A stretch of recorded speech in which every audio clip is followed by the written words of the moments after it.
Woodrow Wilson Center. My name is David Biet. I'm director of the Center's Canada Institute, and it's my pleasure to have this group with us this morning for Moving Closer or Drifting Apart, Assessing the State of Public Opinion on U.S. Canada Relations. For those of you who are new to the Center, and for those of you who will be watching this later on, we are being webcast today. The Center is the United States Memorial to the 28th President. He's our only president with a PhD, and really felt that there ought to be dialogue among policymakers and academics. And this is what we do. And I'm pleased this morning that there are people from agencies in the U.S. government here and representing agencies in the Canadian government, and there's a fair amount of academics here as well. So we're doing what we're supposed to do. The Canada Institute was founded about 9 years ago, and essentially we look at three issues: energy, environment, trade, and border security. And occasionally we get to do something nifty like this, looking at Canada-U.S. relations in a variety of areas. I would also like to recognize that I have an advisory board member here today, Sarah Hubbard from the Detroit Regional Chamber, someone who actually does work on border issues, and it's always nice to have someone like that guiding you who really is in the field with it.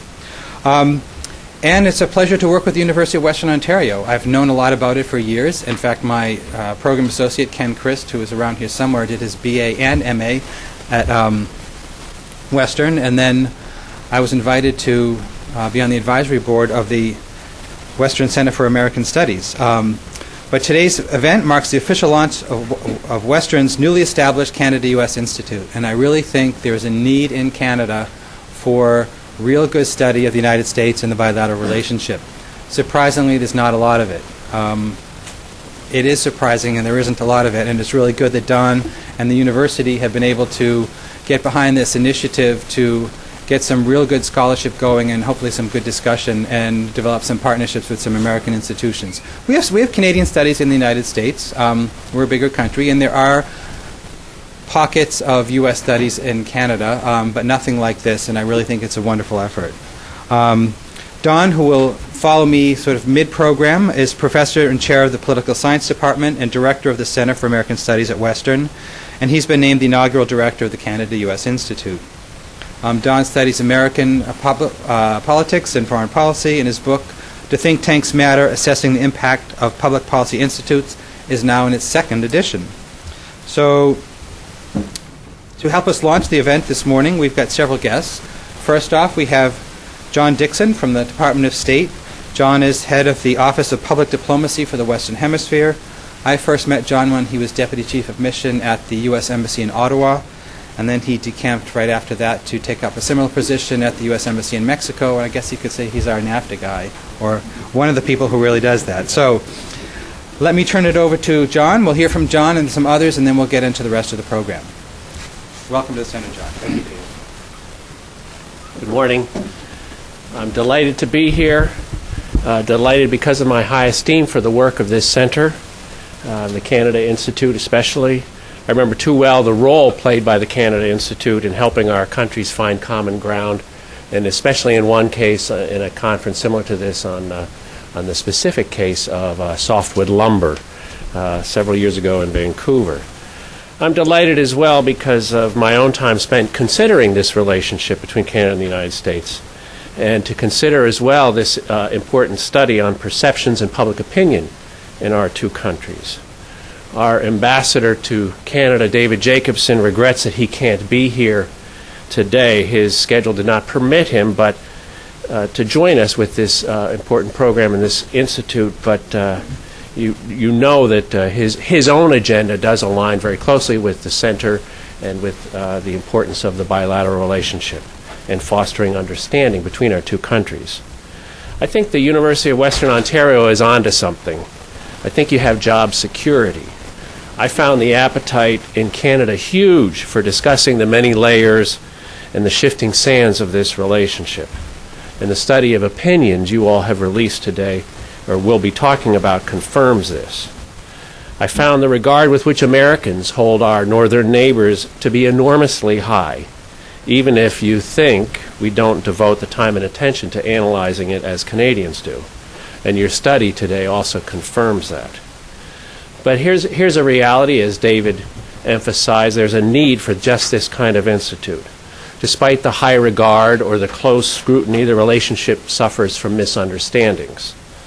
And misunderstandings based on a false sense of familiarity, based on personal anecdote, and based on prejudices and biases on both sides of the border. There is, simply put, not enough empirical study. Americans tend to see sameness when we look north. Canadians don't want to see sameness. They want to see difference. Americans don't look often enough north. Canadians maybe can't help but look too often south. But here's an empirical reality that David just also referred to. There are far more courses and courses of study on Canada at U.S. universities than the reverse. I would say the biggest thing we don't understand or appreciate is our bigness, how big we actually are. The size of our bilateral relationship in the history of is enormous and dwarfs every other bilateral relationship in the history of the world by multiple factors.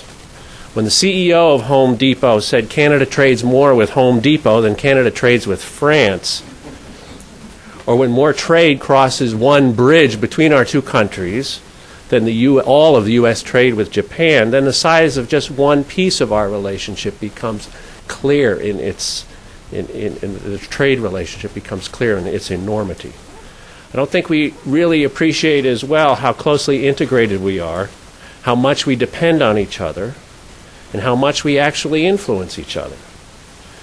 And in fact, how much we are open to that kind of influence where we're not open to other kinds of influence from other places. The latter point, demonstrated by Canadian leadership in the formulation of NAFTA, just adds importance to this kind of scholarship that policymakers could use on both sides of the border. I would also say we're not very good at differentiating cause and effect factors. I was struck by the anecdotal evidence offered over and over again about the thickening of the border and the attribution of that to security consequences after 9/11, with relatively little discussion on the volume of trade and the volume of crossings outpacing the modernization of our infrastructure at the border. And furthermore, I think there's far too little appreciation for the politics that take place on the other side of the shared border. This study of perceptions and attitudes will be enormously important in understanding the political space our leaders and our legislators have in which to operate.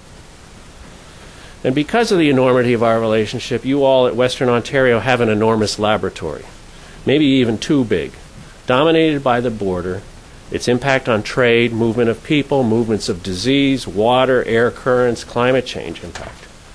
But it also includes how we relate to and cooperate on issues and developments outside of our shared space, whether it is broader concerns for our trilateral relationship, including Mexico, for the Arctic, for Haiti, for Afghanistan, for nuclear security on the other side of town. I'm sure we all ran into traffic this morning, or later in the week at the Energy and Climate Change Partnership in the Americas. I was struck in the report by your use of the metaphor glass half full and glass half empty and the differing perceptions on either side of the border. Our focus, naturally, on both sides of the border tends to be on those areas where the relationship needs attention, where it can be improved, where it bleeds across the border into domestic politics. All this means to me, I think we'll never get to a full glass. What we fail to see, though, is the foundation of the bilateral relationship is strong, rock solid, if I can talk about a glass of water and rocks in the same breath, which means we'll probably never get to the empty glass either. I saw this in the immediate response to disaster at Katrina, or to Quebec ice storms, or going back a century to the Halifax explosions, or to the Iranian hostage help. How can an institute like yours capture this kind of rock-solid foundation in our relationship? I applaud the President of Western Ontario, Dr. Amit Chakma, and Don for organizing and having the vision to put together this center, and also thank my colleagues at the U.S. Embassy for supporting this. And on behalf of the U.S. government, I'd like to compliment the university on putting this center together. I want to reiterate the U.S. government's support for these kinds of projects, that will improve the relationship between the two countries and help us to prepare for the challenges in the coming decades. Thank you very much.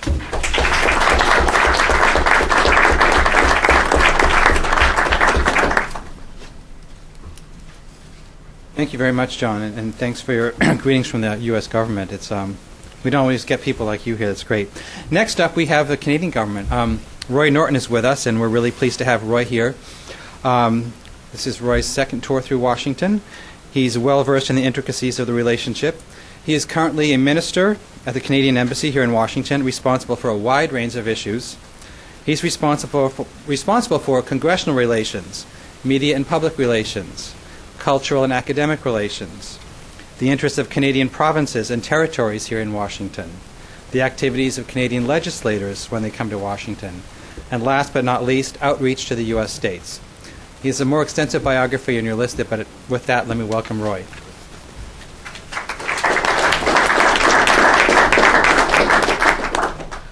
Thank you, David, and thank you all. It's the second time in a week that I've been at the Wilson Center, which reminds me that I really need to get out more often. It's a great pleasure to be here. John and I each were allocated 10 minutes, and John took 5, so I assume you're, in congressional terms, yielding your remaining time to me, right, John? It's a pleasure. I should begin by saying, obviously, to be here to participate in the launch of the Institute. I think everyone would agree that it's highly desirable for Canadian universities and think tanks to develop greater expertise on Canada-U.S. relations and to share that expertise with larger publics, both in the United States and in Canada.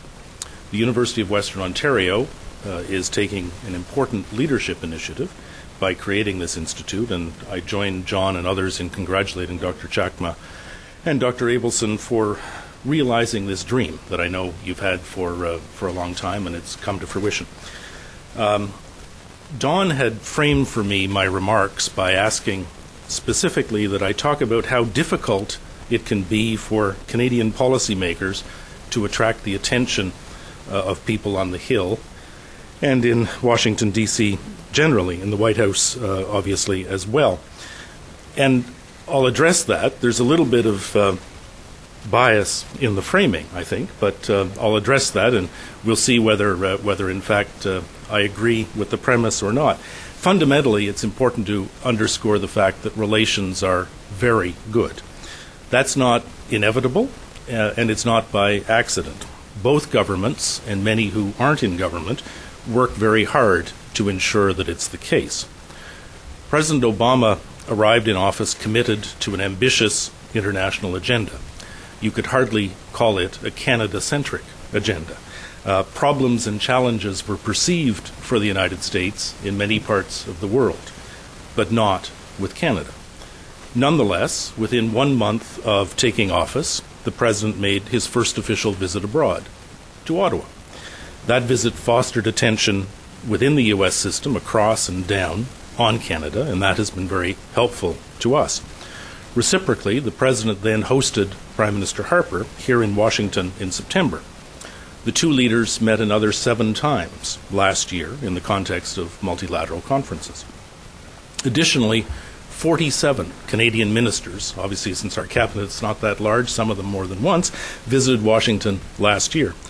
This sheer volume, I think, underscores the extensiveness and the depth of Canada's access in Washington.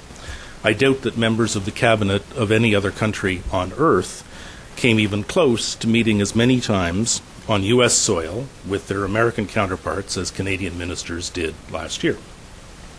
Ministers came not only to make the acquaintance of their new counterparts as they were being confirmed, which is itself a time-consuming process in the United States, but to begin serious discussions with them about important bilateral and multilateral issues. Several U.S. secretaries have also visited Canada. Ambassadors Dewar and Jacobson, who took up their responsibilities at almost exactly the same time, have developed the kind of rapport that you might expect of classmates. They talk frequently and have been able jointly to make important progress on bilateral issues, Buy American being just one of those. We're on track this year to drill down and intensify that cooperation. Environment Minister Prentice has been working very closely with his counterparts, Lisa Jackson, Carol Browner, and Secretary Chu.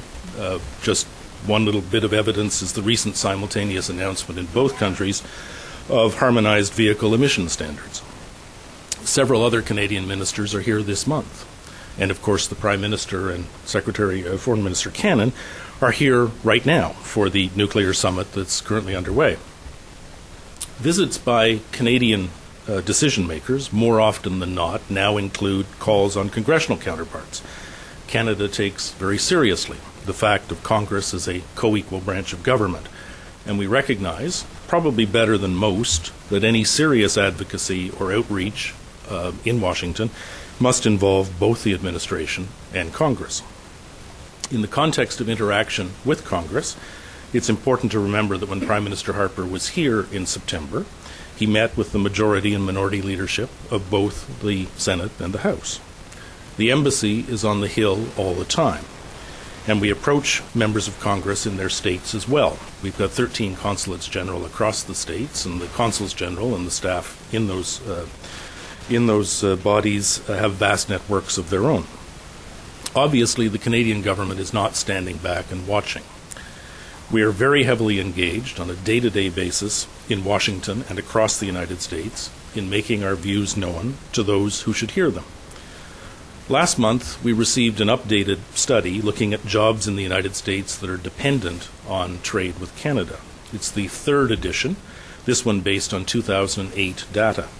It shows that fully 8 million jobs in the United States depend on two-way trade with Canada.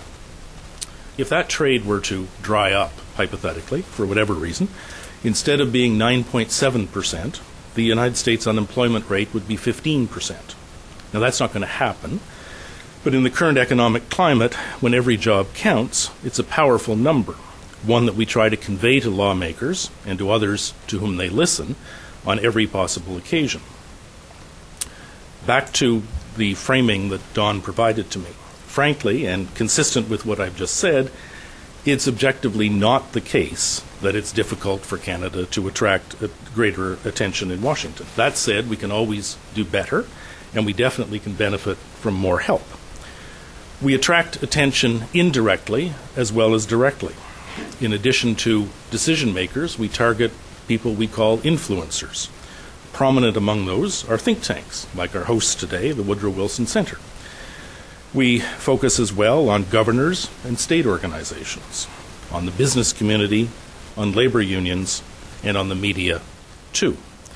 And it's not just Canadian federal government policymakers who convey Canadian messaging in Washington and across the United States. Federal MPs do so, too. Last year we had visits of 7 full parliamentary committees from Ottawa. 8 premiers were here in February meeting with their governor counterparts. Leaders of Canada's business organizations are here frequently. They and we collaborate closely with the Canadian American Business Council and with major U.S. business counterparts. All of us who are engaged in advocacy in the United States get the fact that when we can make common cause with Americans, they are truly the best advocates we can have. Now, I've described activity.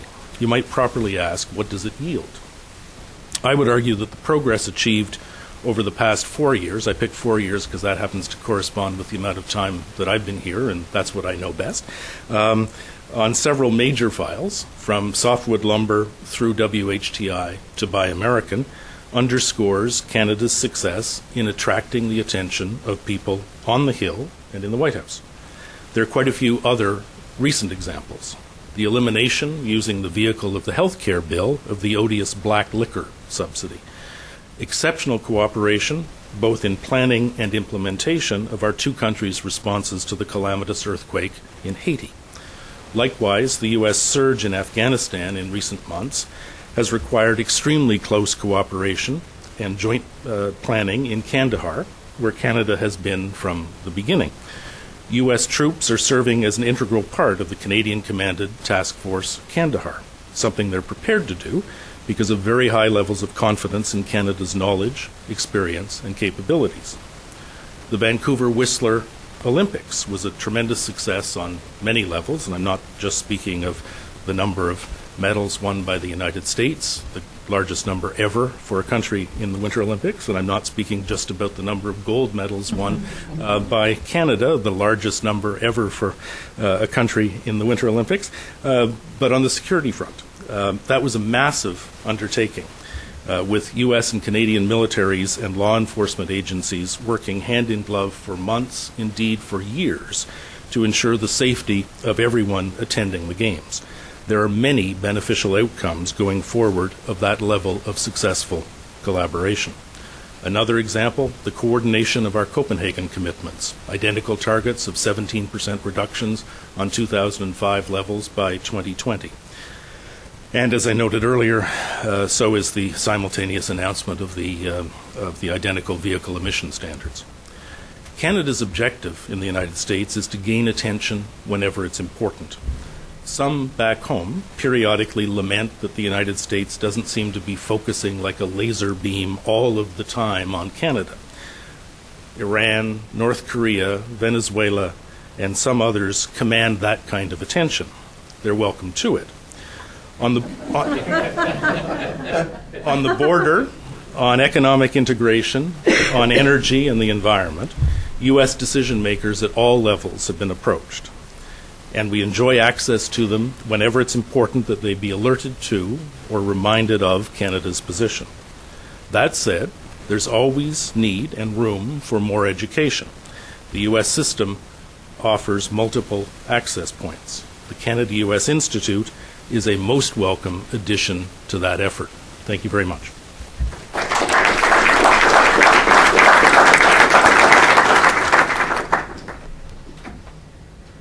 Thank you, Roy, and thank you, John. And one thing I hope that the Institute picks up on, something that John said, is the important role of politics.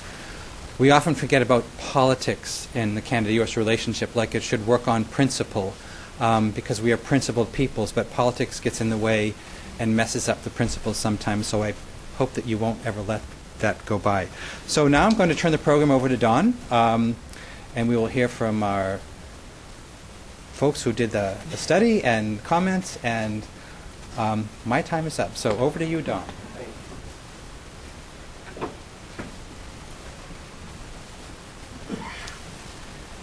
Well, thank you very much. It's a pleasure to be back at the Woodrow Wilson Center. I've had an opportunity to be in this very room many times over the last number of years, and have always enjoyed the time I've spent here and exchanging ideas with many of you. Let me begin by thanking David Biet, Director of the Canada Institute, Ken Christ, who, as David pointed out before, was one of our former students at the University of Western Ontario, and their colleagues at the Canada Institute for hosting this important event. I would also like to thank John Dixon and Roy Norton for their very interesting and insightful comments. That's the type of exchange and the type of tone that we want to set at the Institute. I would also like to express my gratitude to Dr. Chakma, Dr. Ted Hewitt, our VP Research and International Relations, Kevin Goldthorpe, Western's VP External, Gary Blazik, who has a new title now, Executive Director of Alumni Relations, and the many people who work in their offices who've helped coordinate this special event from London, Ontario. We certainly could not have done it without you. Last summer, Dr. Chakma outlined how the University of Western Ontario could build on its international profile. Among other things, he recognized the expertise at Western on the United States and on Canada-U.S. relations. His vision was clear and direct. In one of our meetings, he asked what I thought about creating an institute that could harness the intellectual resources housed in 3 of our existing research centers that are supported by 5 faculties at Western. The Center for American Studies that I have the privilege of directing, the Canada-U.S. Law Institute, whose director, Dr. Kai Carmody, is here today, and the Lawrence National Center for Policy and Management, headed by Diane Cunningham, who is also with us. Dr. Chakma asked, can we establish a think tank that focused exclusively on Canada-U.S. relations? And if we did, what kind of research could we produce? After I picked myself up off the floor, I said, yes, Western could and should establish an interdisciplinary think tank. that would bring scholars not only together from across campus, but from across Canada and the United States, so that they could delve more deeply into important domestic and foreign policy issues confronting decision makers in both countries. We should also create an institute, I indicated, that would produce timely and policy-relevant research for multiple stakeholders. And for people who are familiar with the think tank community in Canada and in the United States, three of the most important words are policy and timely and policy relevant, and that's what we're trying to do. Today we are unveiling our inaugural study, which is intended to take the temperature of the Canada-U.S. relationship. The purpose of this study is to provide a better understanding of the attitudes and perceptions of Canadians toward the United States and those of Americans toward Canada.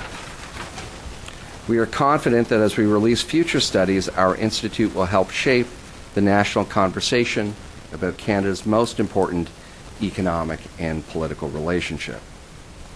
It is now my pleasure to introduce the two authors of today's study, Dr. Cameron Anderson and Dr. Laura Stephenson. Let me just provide some very brief biographical notes about them. First, to point out that I know Cameron and Laura very well. They are members of the Political Science Department, which I've chaired for the past 5 years. Cameron is an assistant professor in political science. He completed his PhD at McGill University in 2005.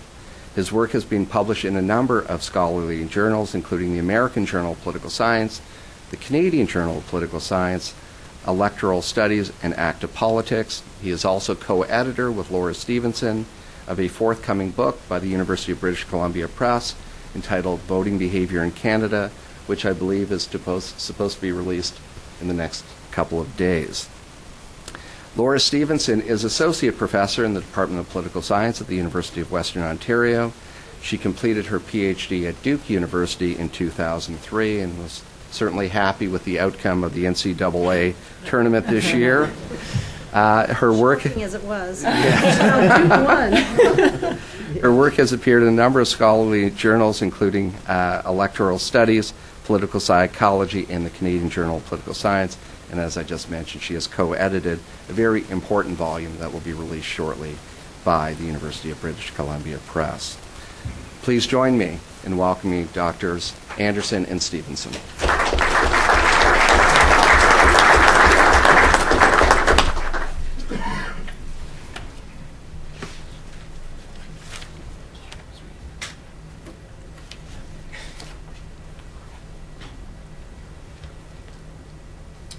Thank you, Don, for the invitation to participate in the Institute and to the introduction this morning as well. The United States and Canada share a special relationship. Forged through geographic proximity, the relationship spans economic, trade, security, foreign policy, and culture and environmental sectors.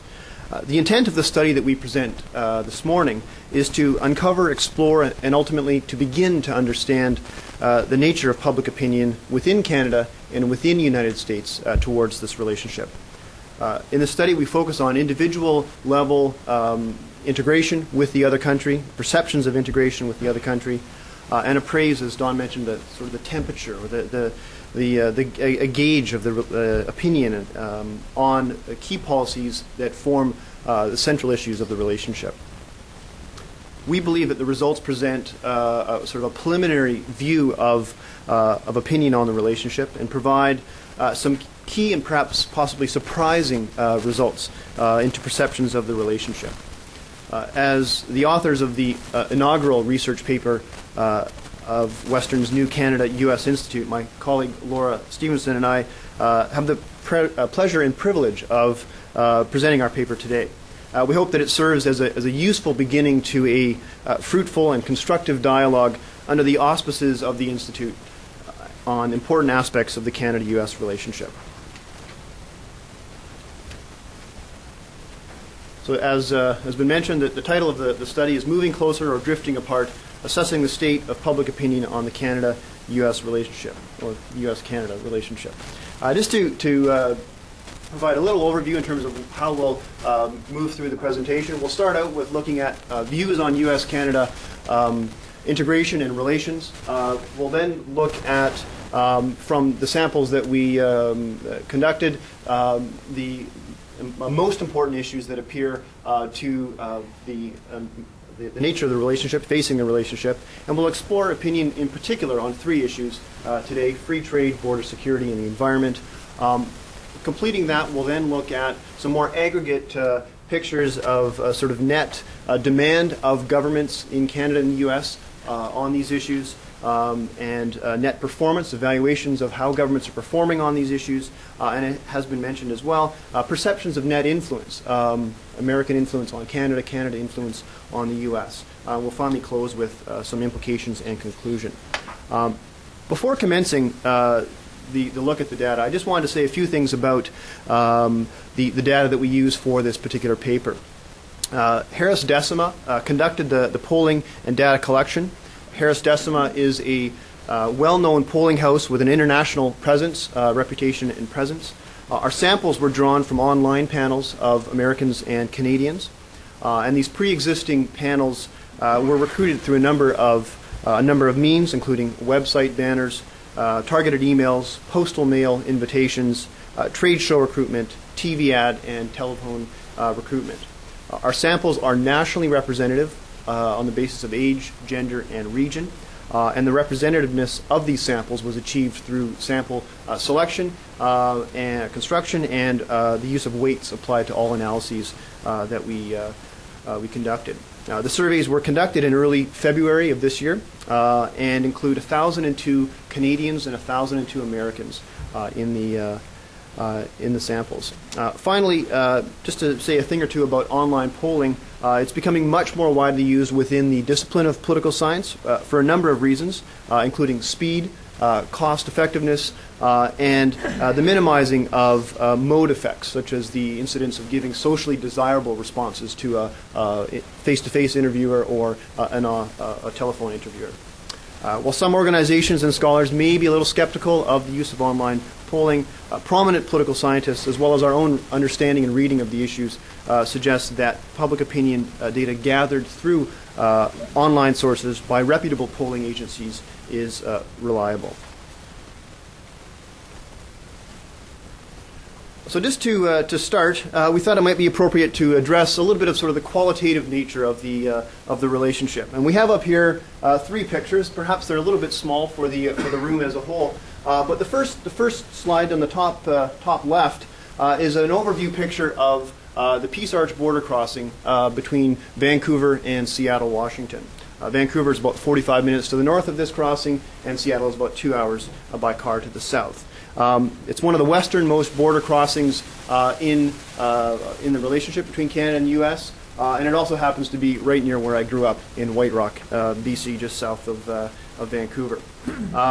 The actual picture that we have up here, there's 2 things that I'll say about it. The first is actually the Peace Arch, and it's called the Peace Arch border crossing. There's a provincial and state park that spans the actual border. It's not the sort of classic bridge across rivers or lakes or Niagara Falls that might exist in much of central North America. And it's a park that invites family and friends to freely walk across the 49th parallel, sharing picnics or throwing balls, what have you, enjoying the gardens. It's a very pleasant place to be and suggests a very peace-filled and I think trusting relationship.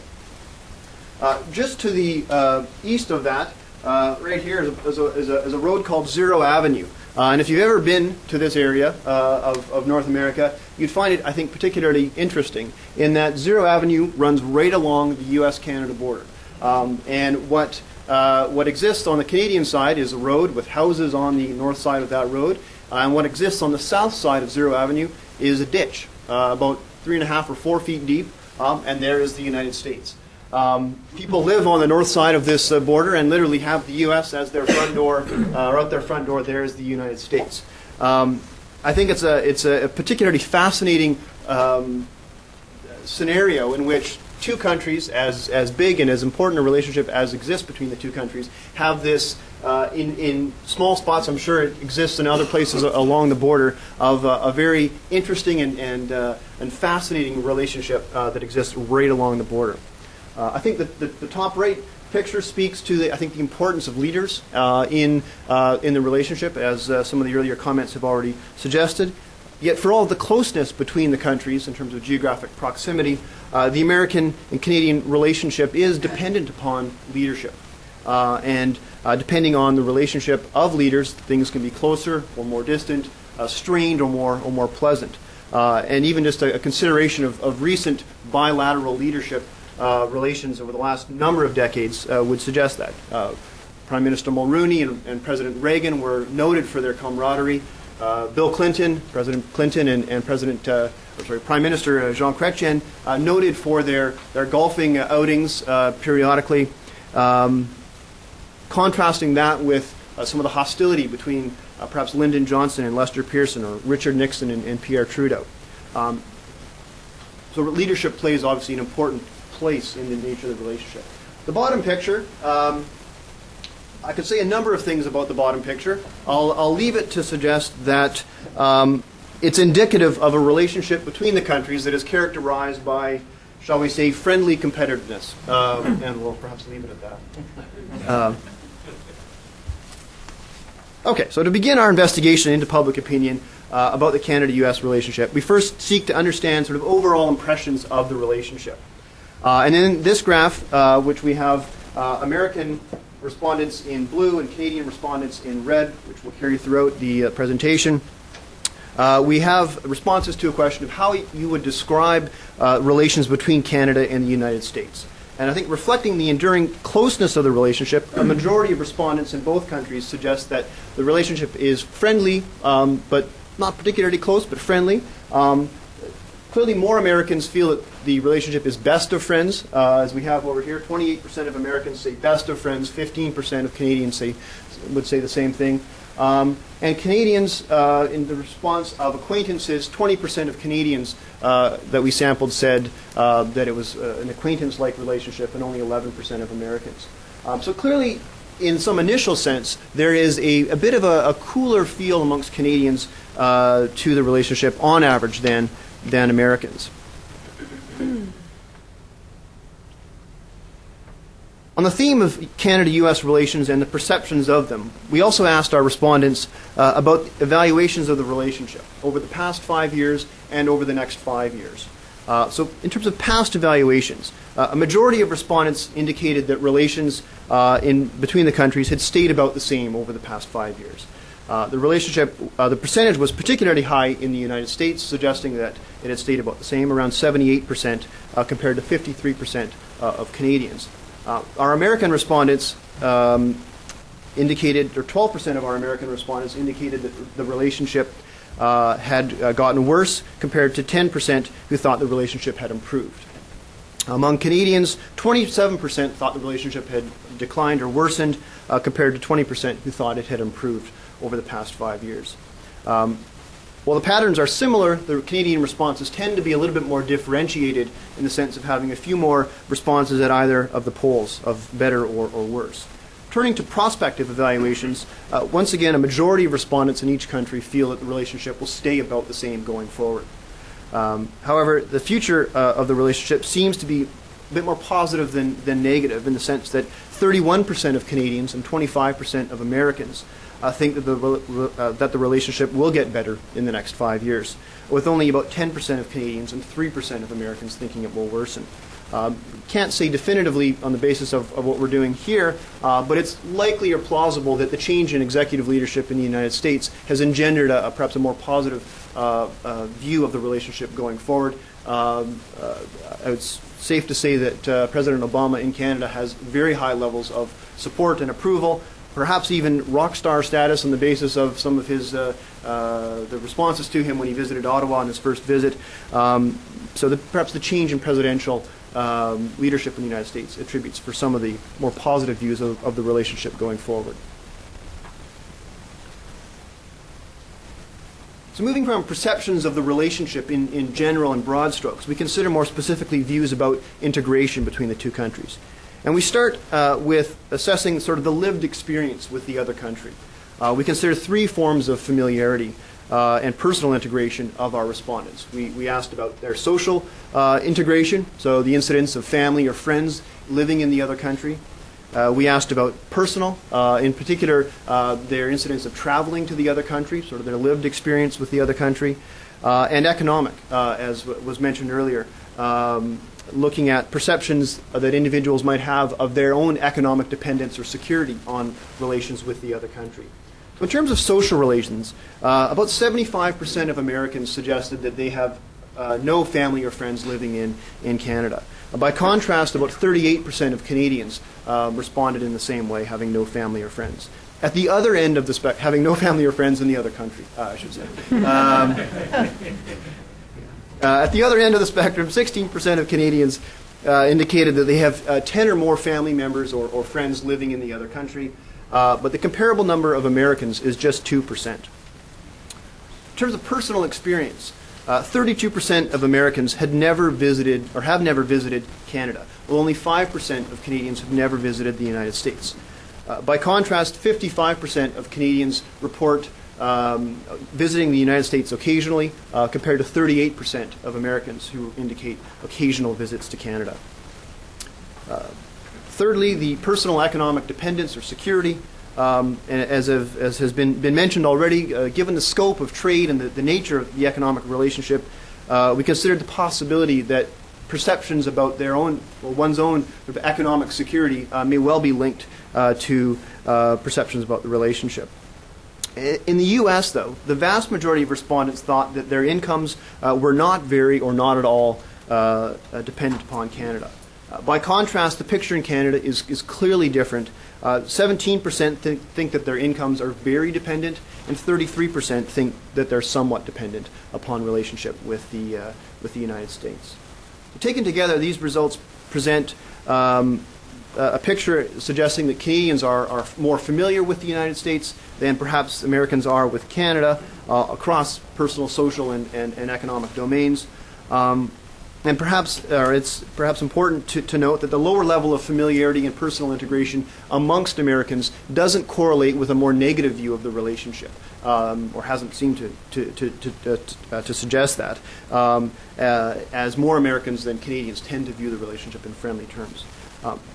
That we observe these differences in terms of personal integration or closeness between Canadians to the United States being more so than vice versa may not be that surprising given the commonly noted fact that a very high percentage of Canadians live within about 100 kilometers of the American border, or about 60 miles of the American border.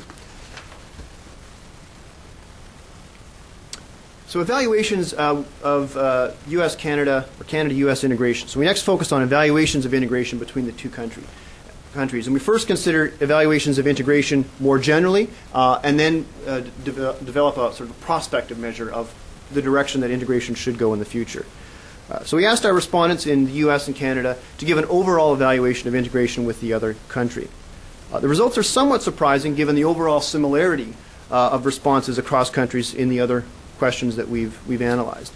The number of Americans who see integration positively is quite high. About 42% of Americans think that integration is a good thing. Contrast that with about 18% of Canadians who see it as a good thing. On the negative end of the scale, about 41% of Canadians see integration as a bad thing, and only 12% of Americans see integration as a bad thing. So Canadians are much more wary, if you will, around the nature of integration, the existence of integration between the two countries. In terms of views on future integration, it might be expected then, given the more negative views of integration, that would lead to, at least amongst Canadians, would lead to a lessening of demand for the future of the relationship. But the data don't tend to bear these expectations out. It appears that these attitudes really do not carry over into strong preferences against future integration among Canadians. Of all the Canadians surveyed, 55% would like to see political and economic ties stay about the same, and a similar percentage of Americans, around 52%, suggested that same sentiment. 25% of Canadians would like to see integration lessened, Contrast that with 21% who would prefer more integration. So Canada's views are quite differentiated across good, same, and better, or worse. And as was mentioned, the results suggest that between the two countries there is a bit more of a perhaps glass half empty view amongst Canadians that seem to view the relationship in slightly negative terms in terms of future integration going forward. And Americans have a much more positive view of the relationship and integration going forward. So in these slides, and to this point, we've concentrated on painting with broad strokes a picture of public opinion towards the Canada-U.S. relationship. We haven't, in so doing, conveyed anything about what Canadians and Americans are referring to when thinking about the relationship. And in the next section, we probe much more deeply into understanding what Americans and Canadians see are the major issues facing the relationship and what they think about the direction of the future on these particular issues. And with that, I'll turn it over to my colleague.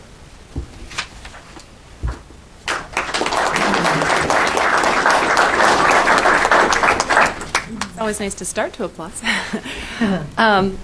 Okay, so, well, Cameron already put it forward. So Cameron's covered off the first half of essentially what the paper does, but the next step we're going to take is to look a little more closely and understand what the relationship between Canada and the U.S., or the U.S. and Canada, means to citizens. So the first thing we wanted to do is identify what the respondents think are the important issues facing the relationship. So we asked respondents to rank 9 different issues that come under 3 categories. First, under the economic category, we asked about the economy, free trade, and the business climate. In terms of security and terrorism, we asked about border security, Afghanistan, and Iraq. And then for domestic issues, we asked about the environment, energy, resources, and healthcare. The results indicate that about half of each of our samples chose the economy as the most important issue when we consider both first and second mentions. Next up was free trade, or the next most important, where we see about 38% of Canadians and 31% of Americans identifying this is the most important issue facing the relationship. After that, we see border security being particularly important. It's certainly the most important among that group of issues. And we see about a quarter of each of our samples rated as first or second most important to the relationship. Turning to the domestic issues, clearly they have less resonance as important on either side of the border, but the environment and energy, both, if you take them together collectively, are the most important of that grouping. And we see that for energy, about, again, a quarter of respondents on either side of the border pick it as the first or second most important issue. And when it comes to the environment, we see about a quarter of Canadians and about 17% of Americans saying that that issue is important. Now, in the paper, we actually focus on these 5 issues to talk about. But what we see from these results overall, we think, is amazing similarity in how the relationship is viewed on both sides of the border. Economic issues seem to be the most important. That's probably not surprising given the climate that we're in today. But there are relatively subtle differences only on some other issues. And today I'm going to talk about 3 of those in particular. Free trade, border security, and the environment, because these are particularly contentious issues and they actually match up well with what the Institute here does as well. Okay, but before we can really talk about free trade, of course, we need to have an idea of what does free trade mean. And to get one gauge of this, we actually asked our respondents whether they agreed that free trade was a whole hog free access, essentially, whether or not it implied unrestricted access to each country's oil, gas, and water resources, because this is some of the concern, or a stereotype concern, that may arise. And what we see is that a very strong majority of Canadian respondents disagreed, either strongly or somewhat, and a majority of American respondents did as well. In each country, only about 20% of each sample actually agreed. Now, we think these are interesting results and suggest that free trade is not complete overhaul, that there are a lot of nuances that are recognized among the public. But most interesting, we think, is the number who have no opinion on the relationship. And here we see that about 26% of Americans had no opinion on what this meant, which is a lot higher than the comparable numbers among Canadian respondents. And we take this as an indication that perhaps Canadian views on free trade with the U.S. are more defined. Next, we consider, well, if free trade is an important issue, then what is it that citizens are actually expecting out of each government? And so we asked them, what do you think each of the governments should do? We asked respondents on both sides of the border what they think each government should do, so 2 sets of questions. Now, what we see, interestingly, is somewhat similar patterns. There aren't very many who think that either of the governments should do less, right? So if we look at the what should the Canadian government do, very few say less, and a considerable comparable percentage say that the Canadian government should actually do more on the issue in each of the countries. When you look at the U.S. responses, however, we see some difference. So whereas, again, a small percentage only say the U.S. should do less on the issue, we see a much higher percentage, in both cases a majority, indicating that more should be done. But Canadians are much more pointed in their opinion on this and thinking that the U.S. should do more on free trade. Now, what we think is interesting about these results, if you kind of take a step back, though, is that general opinion on both sides of the border, again, is fairly similar in the sense that for the Canadian government, we see general agreement that about the same should be done on free trade. And on the U.S. side, we see the citizens expecting more out of the American government. Now, turning to border security, of course, the border is often talked about as the longest undefended border in the world. But, of course, it's been under really close scrutiny, certainly since 9/11 and more recently with the attempted Christmas bombings. So what are citizens expecting out of the governments on this important cross-border relationship issue? Of the Canadian government, we see great similarity in the distribution of opinion among our 2 groups of respondents. Again, very few think that the Canadian government should do less. A comparable proportion think that more should be done, and a majority in each case are supportive of the status quo. Opinion regarding the U.S. government's actions, however, is much more differentiated. We think this is particularly interesting. Canadian opinion is actually fairly distributed across the 3 different responses, but there's clear demand among our American respondents for the U.S. to do more on border security. And we think this really isn't surprising, given the heightened salience, of course, of border issues here in the U.S. Finally, when we look at the environment, we see very few Canadian or American respondents recommending that the Canadian government do less, but more Canadians want more action from their government, while more Americans tend to recommend that Canada continue along the status quo.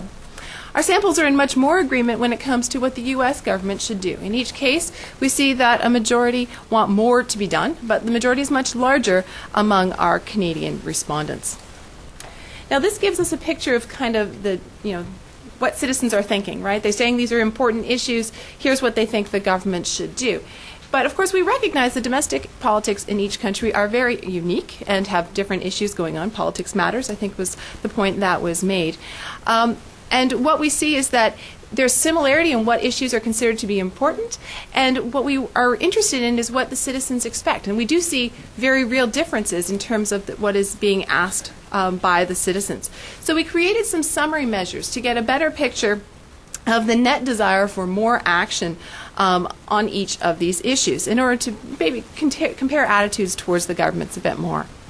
Now, among our American respondents, which is the figure that is shown here, there's clearly a desire for more rather than less action on each issue on the part of the American government, especially for the economy. Again, not surprising given the times. American opinion on what the Canadian government should do, however, is less activist. Of course, in net it is towards the positive side of more action, but the strength of the signal is weaker. Now, take that and compare it with what Canadian respondents answered, which we think is very interesting. It's a very different pattern. On the economy, the environment, and energy, we see Canadians asking for a lot more activity by both governments. Okay. However, on free trade and border security, we see that the responses are differentiated by government. Canadian respondents think that the U.S. government should do more for the environment. Also, Canadian government should too as well, of course, but the opinion is much more strong in terms of what the U.S. should do.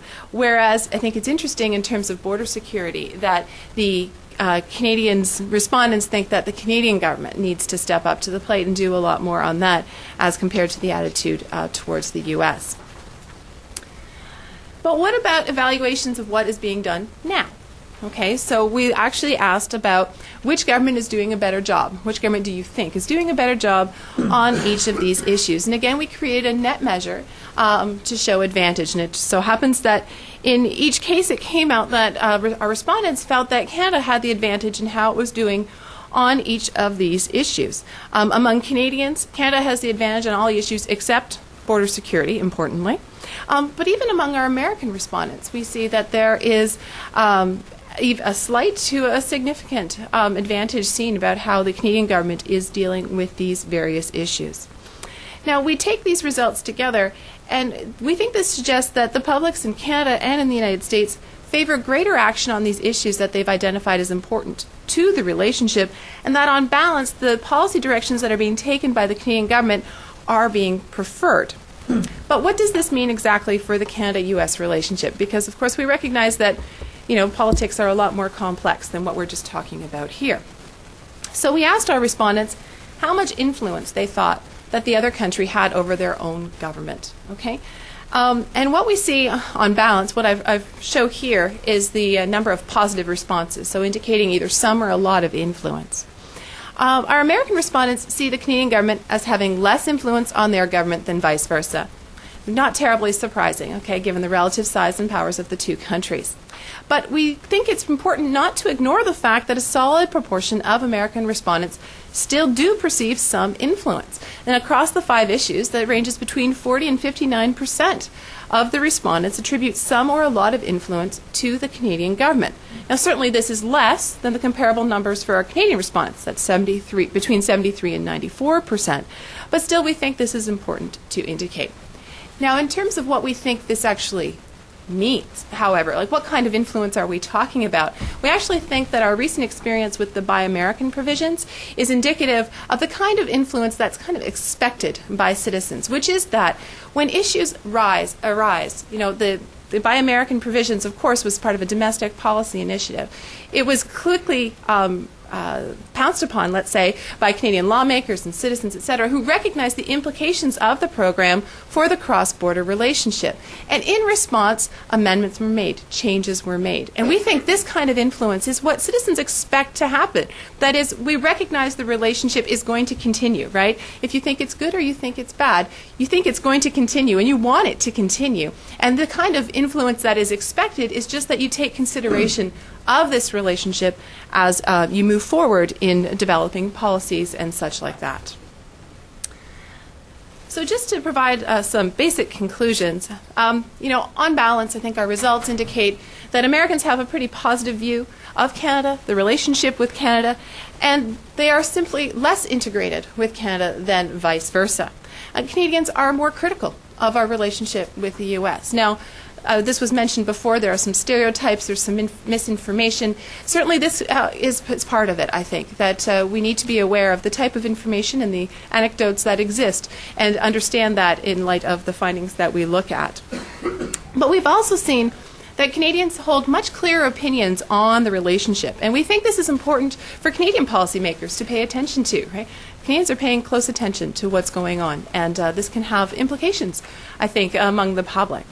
On the other side of the border, of course, Americans seem to expect that the Canadian government will have an influence on their own. And when you take this and couple it with the positive evaluations of government action and policy, we think that this may indicate an important source of policy direction that should be considered, given what public opinion is suggesting to us.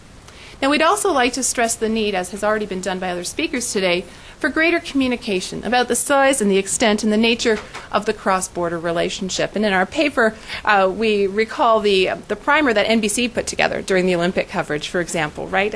Look at all this information. Did you know? Did you know? Did you know?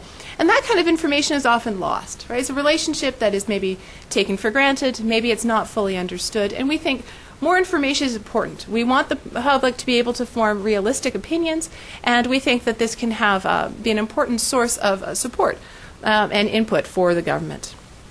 Now, this is, of course, again, the preliminary report for the Canada-U.S. Institute, and we think it provides many points of departure for future studies as the Institute moves forward. We have provided an initial snapshot of public opinion, and we think other academics can take this and use it to begin other work essentially putting the flesh on the bones that we have provided today for them to use.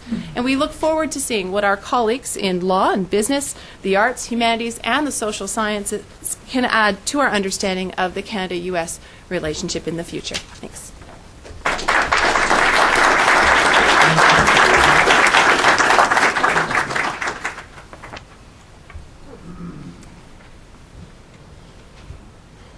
Well, thank you very much, Cameron and Laura, and I'm sure following the discussants, there'll be some very interesting questions from the floor, but thank you so much for your study and for your presentation.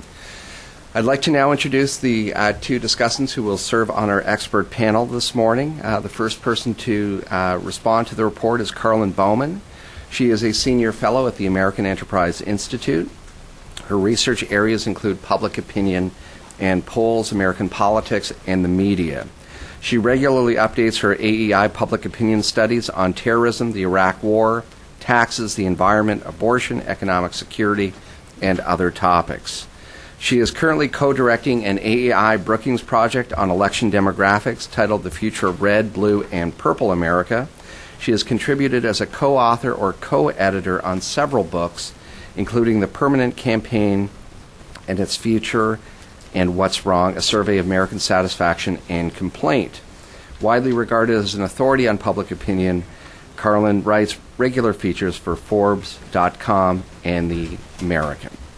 Our second discussant this morning will be Mariscott Scotty Greenwood, who is Executive Director of the Canadian American Business Council.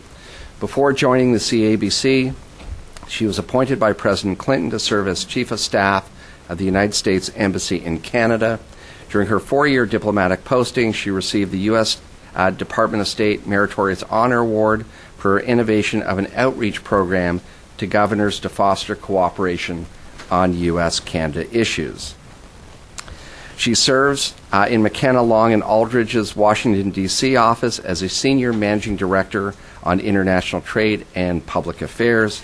She also serves as Vice President of Strategic Management, the firm's consulting subsidiary, and on the Board of Directors of the MLA Foundation. Greenwood is a government relations practitioner assisting clients in legislative and public policy challenges in the United States and Canada.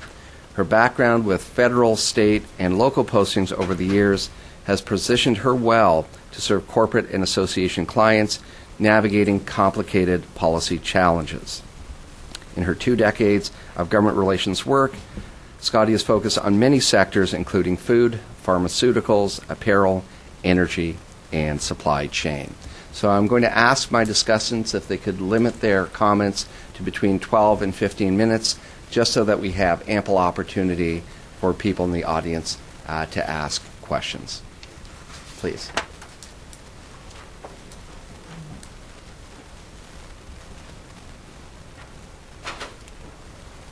Thank you, Don, and good morning. It's always a pleasure to come to the Wilson Center, and it's a special pleasure to be here to talk about this inaugural study of the Canada-U.S. Institute.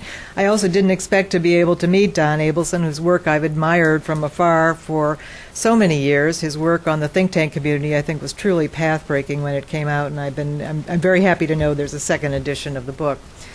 I thought I would begin by stepping back and saying a few words about public opinion generally. This is a very big business in the United States and Canada. I think polls are a very useful tool to understand complex publics, but I don't think that they should ever be used to make policy. They're just too crude, too blunt an instrument for that purpose. I clearly share with the authors, because we live in a climate where there is no shortage of public opinion polls, concerns about the kind of snapshots and quickie polls that we're all exposed to on a day-to-day basis. I checked my BlackBerry this morning, and there were 4 new polls in it on everything from Tiger Woods to taxes. And so one of the things that I think makes this poll so valuable is its systematic exploration, its in-depth exploration of key issues in the relationship. There were so many things that I found interesting in the poll, but I'm going to just touch on a few of them this morning. And I'd like to begin with the very first question of the description of the relations between the two countries. I've been studying public opinion at AI for 30 years now, and I don't think I've ever seen a question before with the category Best of Friends. And I love that category, and I was happy to learn that 28% of Americans and 15% of Canadians consider us the best of friends. I hope you'll continue to use that question, and I'd like to see that used in a lot of the American survey work done. In terms of relationships, as Cameron, I think, discussed, and also Laura, the relationship for the most part has stayed about the same. A quarter of Canadians thought the relationship was getting worse. I agree that that's probably a hangover from the George W. Bush presidency, but I think that bears very close watching as we go ahead. The picture of familiarity and integration seemed generally positive, and this is something certainly we see in American attitudes toward other countries, that the more time spent, the more friends one has, the more positive views of the relationship, the more positive our views of the relationship. Americans clearly see the relationship in terms of integration more positively, but I was impressed that even those Canadians who see greater integration as a bad thing do not view prospective international or future relations negatively. These data, it seems to me, are largely borne out by other survey data that we see, the Pew Global Attitude Study, Gallup International's collection of data. So these patterns are very much the same, and I think that adds an extra layer of trust to the data that we're looking at today overall. In terms of specific policy issues, I think there's no question that the economy dominates concerns in both countries today, and that people in both countries want their governments to do more.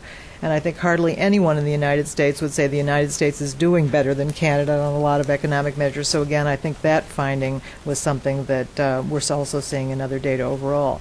Nor do I think it's surprising that Americans are a little bit more concerned about border security, though obviously people in both countries are very, very concerned about that overall, particularly given the timing of this poll, taken as it was, I believe, immediately after the Chicago incident. I'd like to touch specifically on some of the attitudinal data in the United States about energy and environmental issues, because I think our understandings of the way that at least we in the United States process information about the environment are really perhaps quite different from those attitudes in Canada. And here I'm going to go beyond the survey data in this particular survey. When a value that isn't seen as central becomes central, it tends to change the complexion of public opinion overall. That was the case in the early 1970s. We did not share the view that we as a country wanted to spend a lot of money to have a clean and healthful environment. Opinion changed very rapidly in the United States on that issue in the early 1970s, and it soon became what we call a consensual value in public opinion. Rich people, poor people, young people, old people, black people, white people, all agreed that protecting the environment was a central goal of policy and that we wanted to spend a lot of money to make that happen. When that happens in public opinion, Americans tend to pull away from an issue. It's a kind of backhanded compliment to representative democracy. We expect all those factions, all those actors in Washington with very, very different opinions, business groups, environmentalists, lobbyists, and other groups, that somehow as a result of all the interactions that people have on the specifics of the issues, that good policy will result. And so that's one of the reasons that you see in the Gallup poll data that was released in the last few weeks, and I think it also has echoes in the survey here today about attitudes about the environment and government doing more. But you see in the Gallup data, and they've just completed an extensive battery of questions in time for our Earth Day celebration, that Americans are generally saying that more Americans are saying that global warming is exaggerated. This is not just true among Republicans, it is also true among independents and Democrats, because I think the complexion of the overall issue has changed very, very dramatically in the United States. And for better or worse, Americans think that good policy is going to result from the discussions. Most of us are very inattentive to specific policy issues. I think that's less true in Canada than the United States. But again, I think it is part of this backhanded compliment to representative democracy, to a system that we're often very critical of, but which works in terms of a whole series of complex issues overall. I'd like to conclude just with a very brief discussion of national differences. And here I'm indebted to my great mentor and friend, Seymour Martin Lipset, who was so interested in U.S. and Canadian issues and wrote widely about them. And Marty wrote a book many years ago about American exceptionalism. And he made the point in the book that Americans were not better or worse than people in other countries, but that they were simply qualitatively different on many aspects. And I think that you saw some of the evidence of that in the survey overall. Americans generally favor a more limited role for government. Of course, we're a rich and powerful country. We expect government to do many things. But at one and the same time, we see government as problem-causing, intruseful, and wasteful. And clearly the balance of opinion, again, a very big change from the beginning of the Obama presidency, is now on government as a problem causer and not a problem solver. Very, very significant change over the last year. I think I would be interested in your second study when you ask questions about government doing more, to twin that with taxes and to see what the level of concern about taxation is in the United States and Canada overall. But I think that the national differences are perhaps more of the explanation for the very small differences we see on many of the core issues in this poll overall. I think this has been a very, very impressive first effort, and I look forward to additional studies that will go into more depth in the relationship, because this is clearly the kind of effort that we want to see in public opinion: systematic, careful survey research, not the snapshot that's become so familiar in the world that I survey from AEI. Thank you.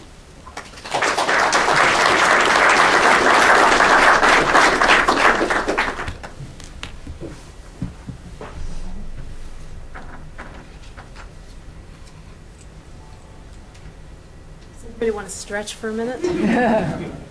Thank you very much. It's terrific to be here. Thank you, David and Don.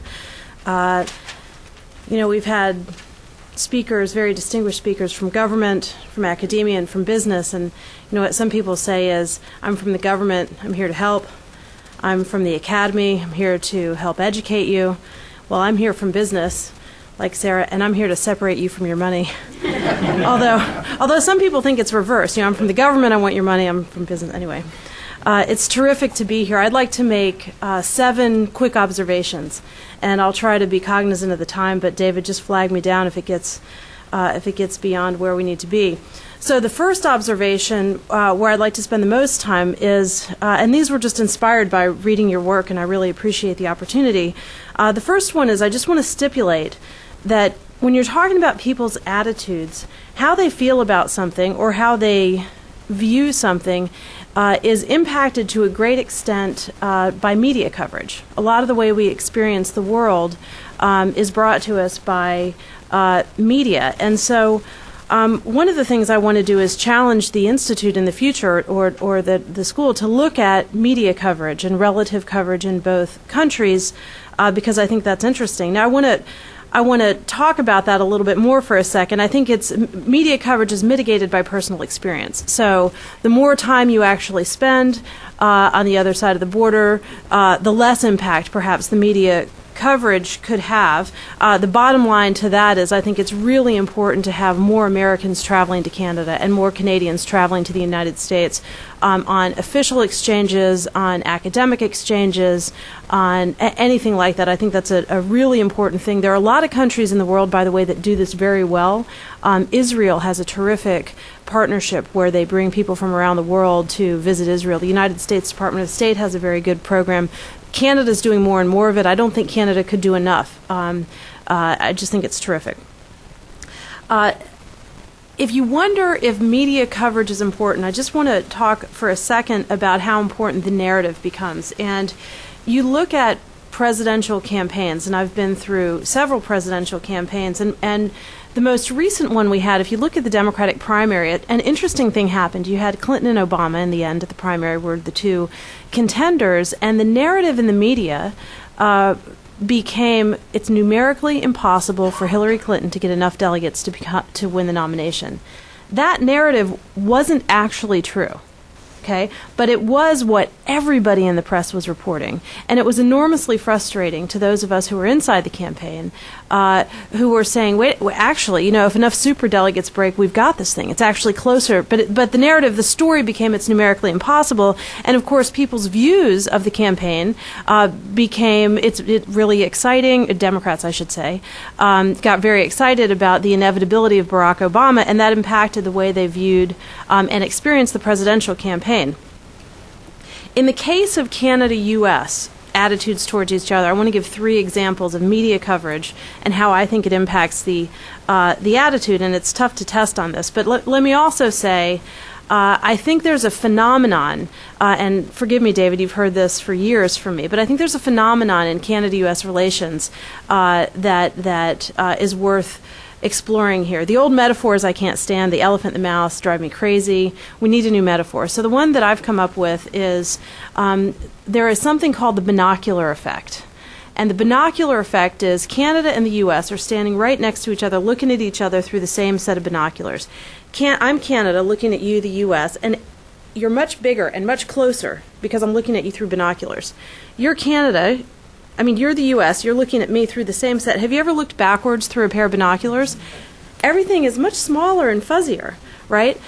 We have to get rid of the binocular effect and see each other for who we are and see the relationship for what it is. So the binocular effect, in my judgment, is caused in great measure by the media, by the Canadian media in particular. No offense to my friends in the Canadian media. But I think that we have to get rid of the binocular effect, and somehow in your studies you got to take it into consideration and account for it. 3 quick examples of coverage. Our Secretary of State, Hillary Clinton, was in Ottawa for the G8 foreign ministers. Did anybody see that coverage? Okay, I was on spring break with my kids, so I missed a lot of it in the beginning. It's really interesting to me. Now I'm biased. I'll declare my bias. I'm a partisan fan of Hillary. The Canadian American Business Council, by the way, nonpartisan at all. But I was in the Clinton administration, and I'm a fan. Anyway, Hillary Clinton came to Canada for the G8 foreign ministers and had a very constructive, positive role to play and a mission to talk about the big, important global issues that those foreign ministers were talking about. In a couple of different press interviews, she was asked about things like reproductive rights around the world. She was asked about Afghanistan, and she was asked about an issue having to deal with the Arctic. Now, on the issue of the Arctic, there was a fairly minor disagreement that the United States government had with the way the meeting was pulled together by Canada, and I think Hillary Clinton articulated that in a fairly direct manner. On the other 2 issues, her answers had nothing to do with Canada. Really. On Afghanistan, had nothing, on reproductive rights around the world, had nothing to do with Canada. She was talking about Brazil, China, etc. On Afghanistan, she actually repeated the same exact thing that every U.S. administration official has repeated for a year, which is very much appreciate the Canadian contribution and sacrifice, really important NATO alliance, really hope that there's some role in the future. The coverage of her comments on those 3 issues taken together were diplomatic daggers, I think, was above the fold in the Globe and Mail, and Hurricane Hillary storms Ottawa. And the narrative of the trip became, the U.S. taking a tough position, and Hillary in particular taking a tough stance with Canada. And then you started getting asked, is there some plot to embarrass Harper? Is there some plot to undermine the Canadians? And I was, again, on spring break at the beach, and I start to read these emails, and I couldn't believe the narrative. I couldn't believe the coverage. So I read everything she said. And a counter-narrative that you could have written if you had wanted to would have been Hillary's charm offensive. She joked about the U.S. always losing at hockey. She talked about how much she loved skating on the canal. She praised the Canadian contribution on Afghanistan. She talked about the importance of the relationship. When you look at what she said versus how it was covered, there's a striking difference. And the only analogy that I can come up with I'm here to be provocative, right, David? This is why you put me last.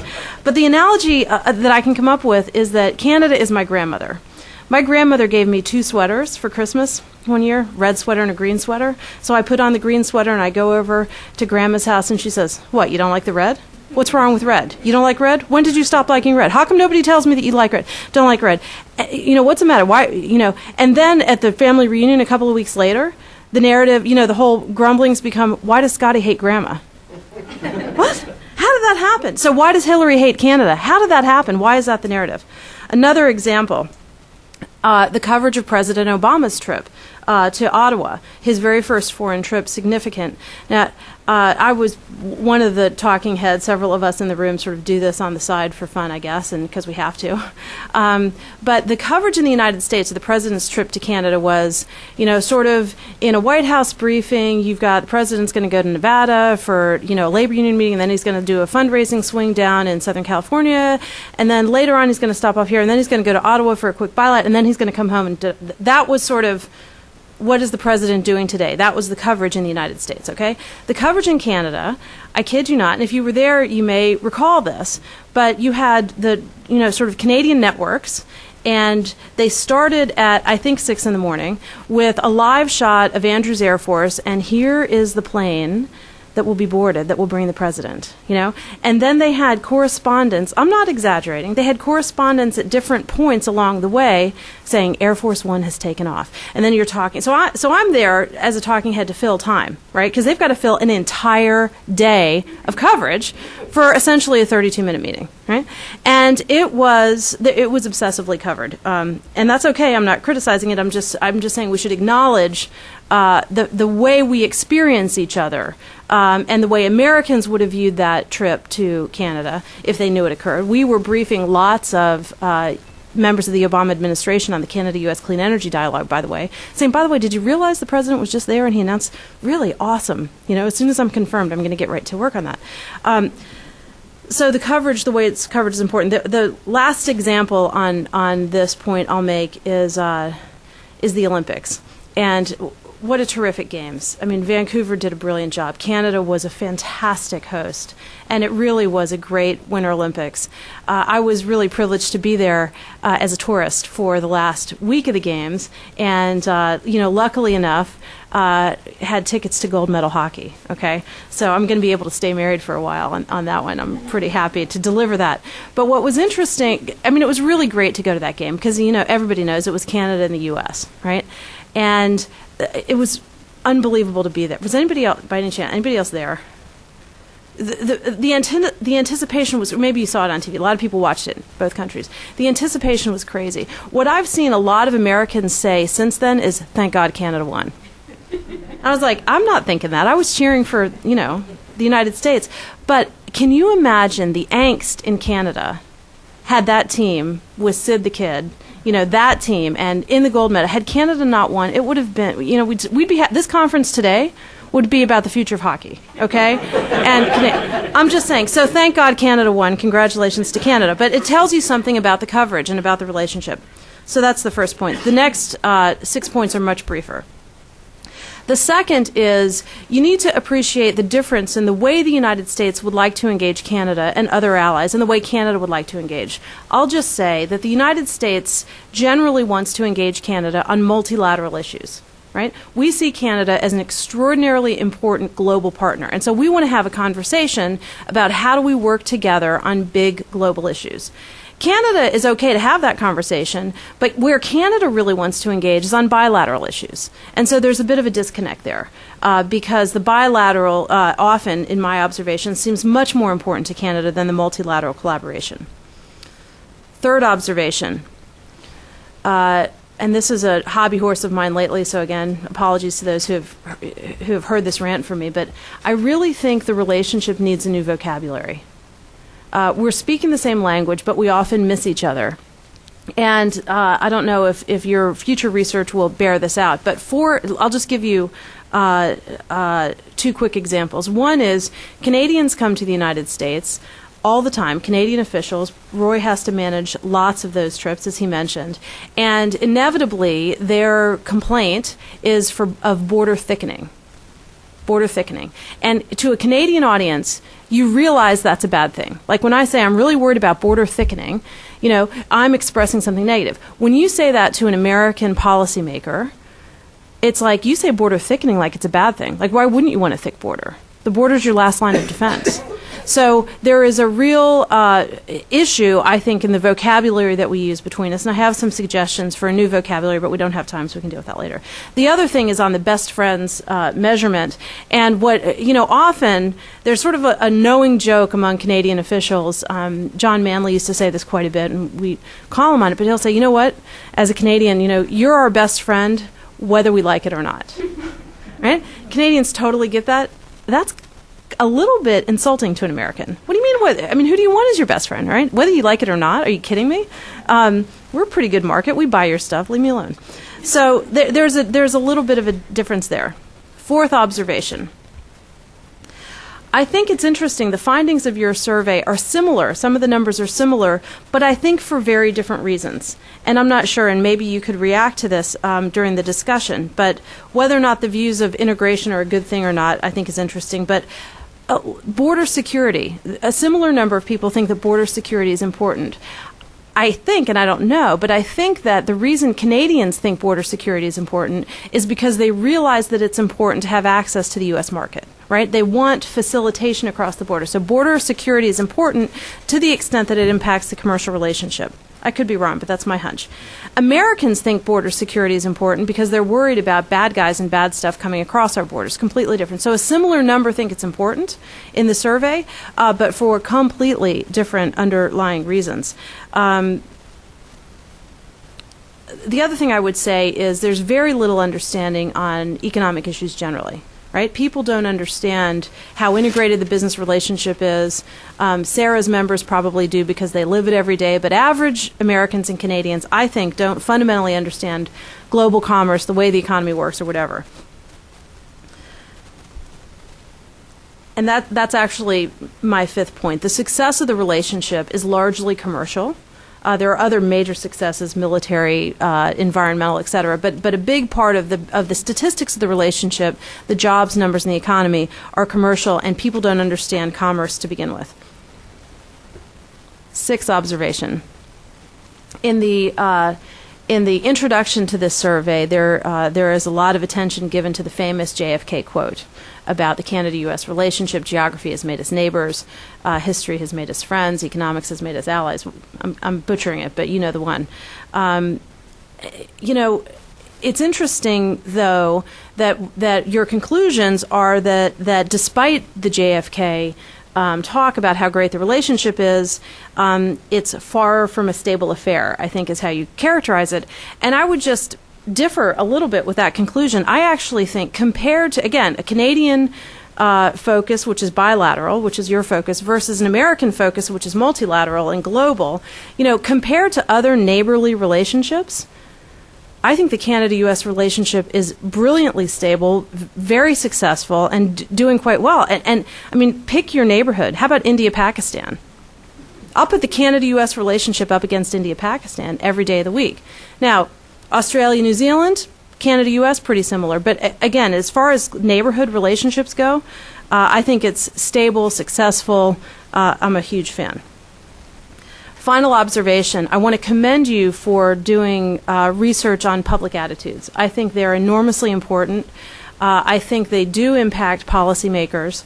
And the one example I would give is when the Buy American provisions were put into, we've had Buy American provisions, by the way, since I think the 1930s, right? We can go through the whole history of that. But when the most recent Buy American provisions were put into the stimulus package, there was a lot of concern about what this would mean to the economy. There was a whole lot of concern in Canada. And so what the Canadian American Business Council did was two things. One is we brought to U.S. policymakers the U.S. business point of view. So it's fine for the Canadians to come and complain about it, but what about U.S. businesses, and how does it affect domestic constituents? Because after all, in politics, you need to hear from your constituents. But what we also did, which was actually, I think, way more effective, was we did polling.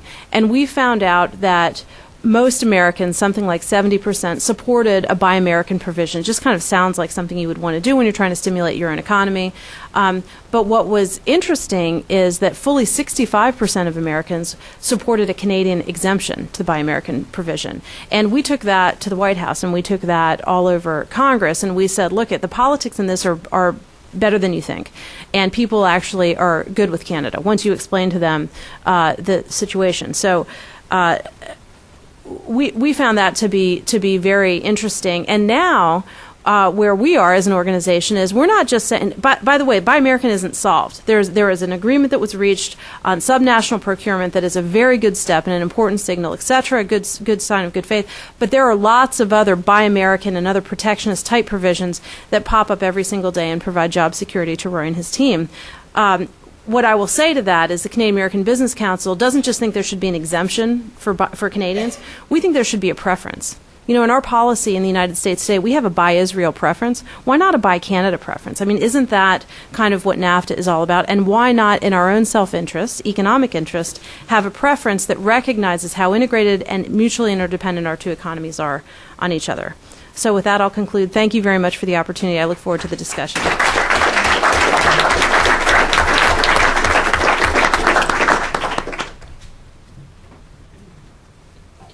Thank you so much to our discussants for your very, very interesting and insightful comments. We have about 20 minutes left, or more, a little more, for questions from the floor. So all I would ask is that you raise your hand and you identify yourself to the panel. I'm sorry? Wait for the microphone. Thanks, David. So please, the floor is open. Microphone's coming around. My name is Joe Dukert. I'm an independent energy analyst. First, congratulations to the Institute and to the authors on a very important study, which I think can only become more important as you follow it up and continue. I have questions about two terms, and it may be nitpicking a little bit, but perhaps it will help and follow on. The two terms are integration and American. I think that Lou Dobbs and Wendy Dobson would define integration differently.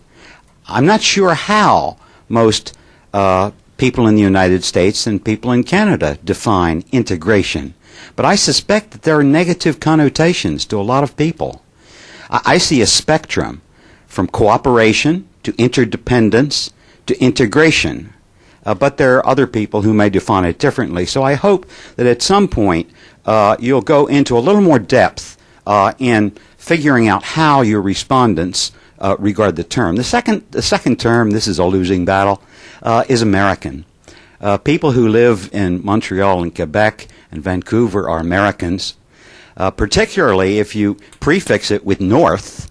There's no doubt that they are North Americans, and so are we in Washington and Chicago and Philadelphia. I doubt that very many people in any of those places consider themselves North Americans. But I think it would be interesting, particularly to compare your results this year with the results 10 years from now, in how many people consider themselves North American. Thank you very much.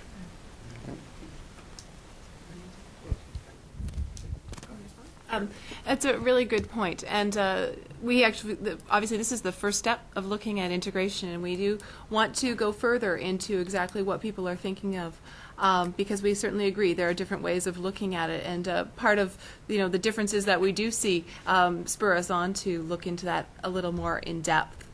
And my colleague will take the other comment. Yeah, and on the use of the term American versus North American, yeah, great point, and I suppose stay tuned. In this particular survey, we asked a question about identification and how one identifies. How do you most identify in terms of federal, state, or province, or local? And we also asked about the degree of connectedness that across a whole range of identifications. So, how much do you identify with your local community? How much do you identify with the state or province, with the federal government, with North America? So these are things that we've asked about and just didn't get to or didn't present in this particular. They are there, and we have plans to sort of mine this data as much as we can over the next year and a half to 2 years, in addition to follow-up surveys around that. So I think it's a really good point, and it's certainly something that I think, in terms of identity and viewing oneself as American or Canadian or something a bit broader than that, I think has really important implications for the nature of the relationship more generally. So thanks for the question. Can I just say also, Mr. Duke, I think you're right, but on American, you're right, it's a losing battle. I mean, I thought 10 years ago, when I got involved with the Canadian-American Business Council, that maybe it should be the Canada-U.S. Business Council or something like that. But anyway, it's tough because Americans think of ourselves, Americans in the United States think of ourselves as Americans, and we don't think of Mexicans as Americans or Canadians as Americans, and you're right, we're all North Americans. The other thing is there's often discussion of North America meaning Canada and the U.S. and not meaning Mexico, so definition of terms tends to be important. Harmonization, another dirty word. Mutual recognition is a better word than harmonization. Perimeter policy. I mean, the vocabulary actually really does matter in the relationship. I agree. Back. Jeffrey Hale, University of Lethbridge. I want to congratulate you on a wonderful piece of work that reaches a lot more broadly than a lot of the studies that we do see. I have a question picking up on what Scotty Greenwood said about the binocular effect. On page 6 of your study, you talk about degrees of familiarity on a 9-point scale, with 4 out of 9 being defined as high familiarity. Based on media studies, perhaps 25 to 30% of Canadians and probably a similar percent of Americans pay a lot of attention to government and public affairs. Maybe another 30% pay consistent attention but not deep attention. But we all know that there is a significant portion of the public, much of it non-voting, that does not pay attention to public affairs. Given the binocular effect, can you tell us what the distribution of responses was on each side of the border among people who paid what you define as high attention, 4 and over? I don't know what low and medium are if 4 is high, but could you give us some background on that, please? It's a great question. I think and my colleague will clarify or correct me as I go along here. I mean, certainly when we ran this 9-point scale with these 3 different forms of integration, the social, the personal in terms of travel experience, and the economic dependence, certainly the average score across that 9-point scale in the U.S. was much lower than it was in Canada, not surprisingly, as the results bear that out. And I think that I recall having conversations around how exactly are we going to define high and or not high. And it would, I think, to be, I think, perfectly blunt, it would be to say that the data drove us to make that differentiation in the sense of the actual scores were low enough that we couldn't say, well, if it's 8 and above on that 9-point scale, that's high. We'd have a pretty small sample size between the two countries. So I think we made a sort of a pragmatic data decision in light of the nature of responses. Again, given the distributions between the two countries, that Canadians were higher on that scale on average than Americans. I think there were a flurry of hands at the back. I should go. We'll start from the back and move up. Dick Cunningham, Steptoe and Johnson, and the Canada-United States Law Institute. Before I get to my question, I'm tempted to say that we went through 8 years in this country where people in Canada were, in fact, Americans, but we here were Americans. My comment is this. I think it's a very useful survey. And I hope as you go forward, there are some ways to deconstruct this in a particular sense. When administrations change, the emphasis they place on the opinions of different parts of the American body politic and the Canadian body politic changes as well. And in this administration, for example, there's a significantly greater interest in the views of organized labor than there was in the past administration. But one of the things I think is particularly important and that a function of a survey like this can achieve is to make it clear where are the areas in which the opinions of the group to which the administration has particular focus deviate very substantially from the greater broad public opinion in the United States. I'm very conscious of this in the trade area that I work in. It's also true in climate change and things like that. But I would commend that to you as a road that you might want to try to go down in this survey. Thank you. Bryce. Gentleman just to the right.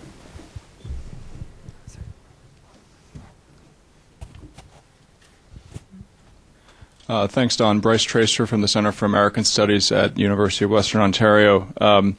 I just wanted to congratulate the panelists, all four of them, on a terrific presentation, and speak just for a second to one of the things that I'm excited about as an English professor participating in this panel today and in the Center for American Studies and the Institute more generally, which is that an energy consultant and an English professor could actually have the same question. And this is on this question of integration. Again, I haven't had a chance to look at any of the raw data or the raw questions of your study, but it seems to me that there would be a huge differentiation in attitudes towards that term when you differentiate between economic and political integration.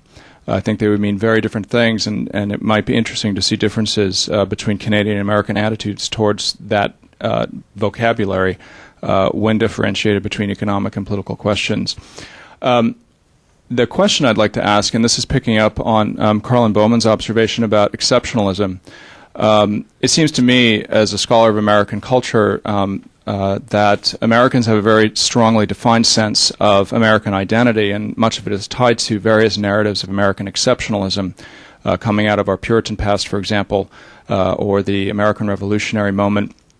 And many would argue that Canadians do not have a similar narrative in place. And I'm just wondering, acknowledging that this is largely a quantitative study rather than a qualitative one, I wonder whether there would be room in this kind of investigation for considering these kinds of larger identity questions relative to narratives, a good term, I think, Scotty, that you've introduced here.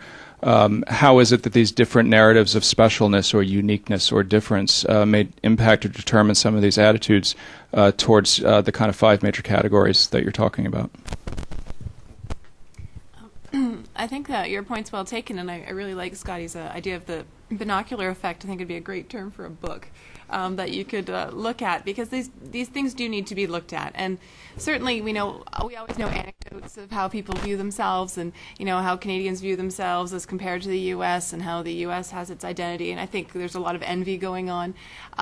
In our study, we don't look into those things in depth, but of course I think there's a need for that, because that's part of it, right? That's the simple fact that Canadians are more comfortable with government intervention than Americans are feeds into a lot of what Canadians expect government to do.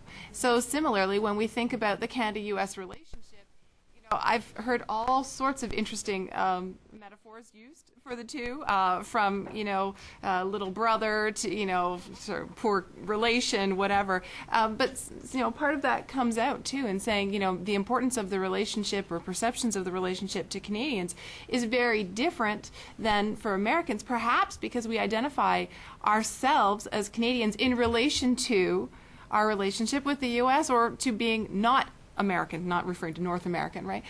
So I think that's a great ground for further study, and maybe English colleagues can take that on, being better versed in that kind of vocabulary.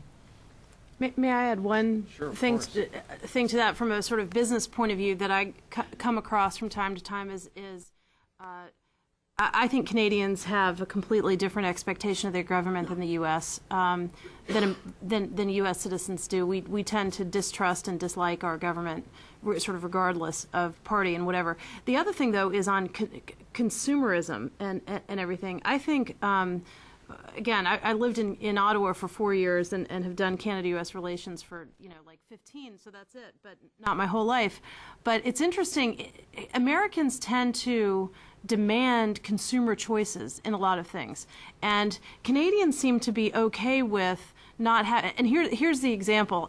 In our little neighborhood in the Glebe in Ottawa, there's a small grocery store. It's not like here where you have these enormous. I moved from Atlanta, right, which has huge grocery stores, and I was with a Canadian friend going through, and I was trying to pick up, a particular kind of butter. And at the little grocery store in the Glebe, you had butter and margarine. There wasn't like different packaging and low salt, medium salt. There weren't 16 or yogurts. We have Go-Gurt, you have kid yogurt, you have low sugar. I mean, we have a million choices and everything. And we, as Americans, you kind of take that for granted. And I said to my friend, how come, where's the, this is ridiculous. What kind of a backwater place is this? How come you don't have the particular kind of butter and the thing that I want, whatever, with the salt? And, whatever? And she's like, why do you need a butter department? Like butter or margarine, get over yourself. And Canadians seem to be okay. So in government relations strategies, I've done some work for Coca-Cola and for Gerber Baby Food and for, some other sort of food and beverage manufacturers. And Canadians really don't demand the kind of consumer choices that Americans have gotten spoiled, or I don't know what the difference is, but there's definitely a difference in attitude there too. I'm from Ottawa. You're lucky to have found butter at that market. Yes. Gentleman over here, and then I'm going to go to the other side of the room.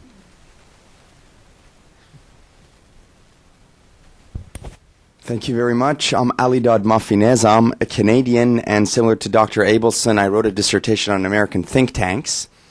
And my question has to do with regional thinking.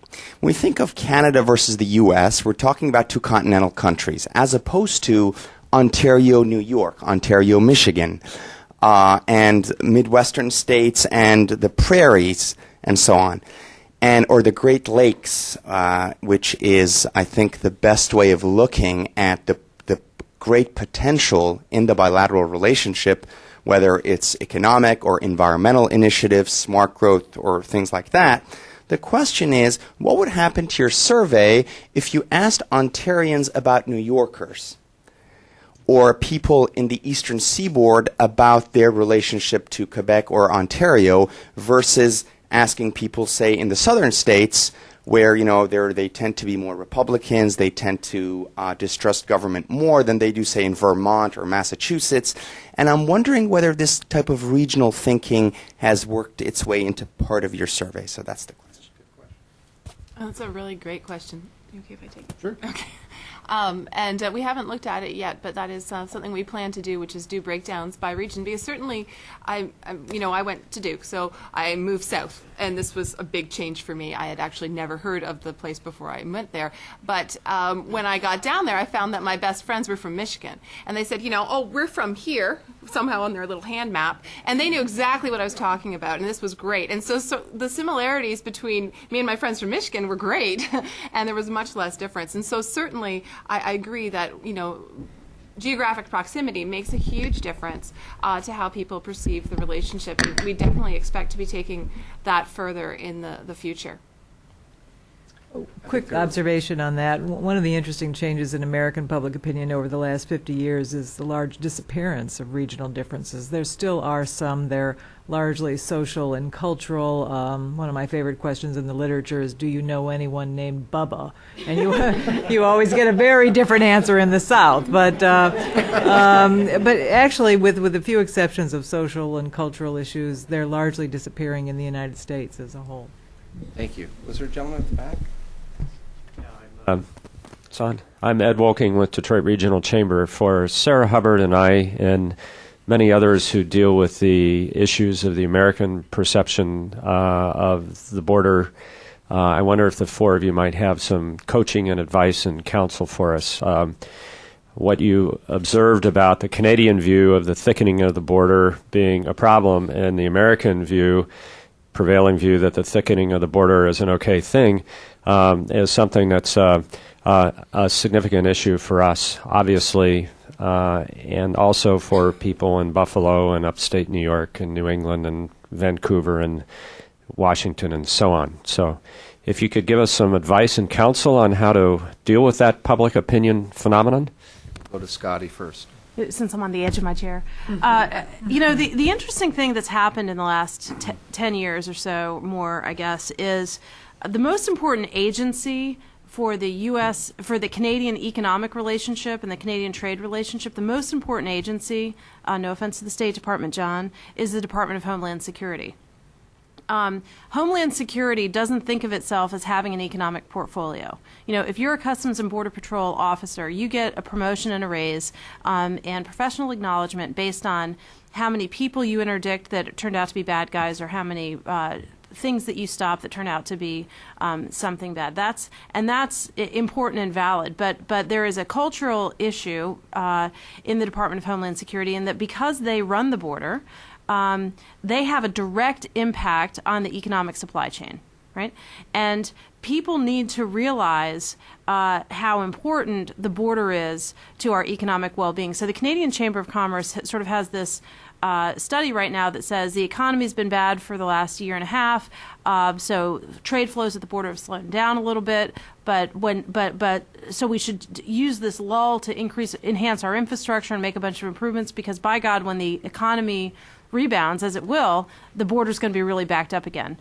That's true, but I have a slightly different view, which is, you know what? Fix the border as a way to help stimulate the economic recovery. And it's not just physical infrastructure at the border, which is important, but it's also the things you do cross-border, differences in regulations and things like that, that have a direct impact on businesses' bottom lines, because the cost of compliance with slightly different standards in trucking, for example, or slightly different standards in labeling is a high cost with no real discernible benefit to the economy.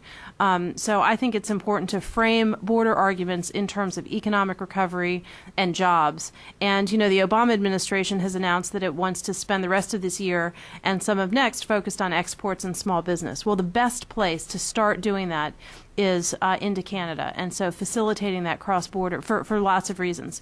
It's close, and you know they have money and whatever. So for lots of reasons, I think you want to fix border infrastructure, but you want to frame it in an economic way. Any additional comments? I think we have time for, David, 2 quick questions, and then we'll ask Dr. Chakma to speak. Yes, Kevin Newmeyer with the Center for Hemispheric Defense Studies at National Defense University. I'd be interested to see from your research, or if you've looked at the question, in Canada you have one land border, obviously with the United States, whereas the United States has 2, and if there was any differentiation between attitudes towards the U.S. Canada border and contrapose the U.S. Mexican border in view of security, border thickening, and that type of issue. We actually didn't ask about the Mexico border, simply because the focus, of course, was on the Canada-U.S. relationship. I think that is a really fascinating topic, however, because there are such different borders, right? And they have such different issues. And you're definitely right. And someone says, I crossed the border, I know exactly what I mean. And that might not be at all clear for an American. And so I think that the issues are so different that it would be a whole new study to try and accurately look at what is feeding into attitudes of security. And I think they'd be radically different. I think I can add that a few years ago in this very room, with participation from Western, we released a study looking at border security in response to WHTI. And I worked with a colleague of mine from Mexico. I looked at the Canada-U.S. border. He looked at the U.S.-Mexican border. And the findings were actually quite revealing. And I'd certainly be more than happy to share that study with you. Just a quick follow-up on that. But I think we talk about definition of integration. I think definition of border security is very different. When Americans think border security, I'm not sure they're thinking north. And I know when Canadians think border security, they are thinking of that. Right.